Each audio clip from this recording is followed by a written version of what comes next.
Salut à tous et bienvenue dans En mode actu, le meilleur de l'actu mode qui vous est présenté par l'application Cabine. Cabine, l'application qui vous permet très facilement et rapidement de demander l'avis de vos amis sur cette paire de chaussures que vous hésitez à acheter ou encore sur cette tenue que vous comptez porter pour le nouvel an. Invitez-les dans une cabine, ils votent et le tour est joué. Rendez-vous sur notre site pour plus d'infos. Et on commence cet épisode avec un concours lancé par Courir le 19 août dernier qui proposait aux créateurs en herbe d'imaginer une chaussure pour femmes sous forme de croquis avec comme thème les baskets de la rue au grand écran. 4 mois plus tard, un gagnant a été désigné et il s'agit de Benoît Tudoret avec cette chaussure inspirée de Lilo, l'héroïne du 5e élément, de Coco Chanel et d'Harley Quinn. Avec près de 600 candidatures, l'opération a été un grand succès et sera renouvelée dans le futur.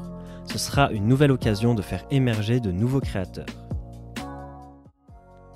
Et pour l'actu numéro 2, nous allons parler inclusion puisque Eurovet, l'organisateur des salons de la lingerie, a demandé aux marques souhaitant défiler les 18, 19 et 20 janvier de proposer des prototypes dans toutes les tailles afin qu'aucune morphologie ne soit mise à l'écart. De plus, l'organisation soutient la lutte contre le cancer du sein en renversant 1 € par place achetée à la Fondation ARC au profit de la recherche sur le cancer du sein. L'occasion pour tous les participants de faire d'une pierre deux coups. Et on attaque la troisième actu qui fera plaisir aux chercheurs d'emploi dans la maroquinerie puisqu'Hermès a détaillé son projet d'atelier à Louviers qui sera dédié à la sellerie.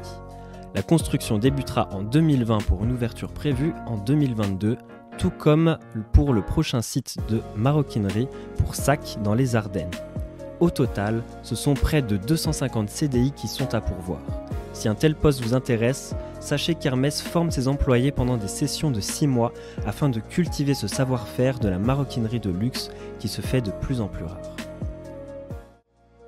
Et pour finir, nous allons parler de Kidult, un artiste de rue ayant tagué Merry Crisis sur toute la vitrine de la boutique Balenciaga de la rue Saint-Honoré à Paris.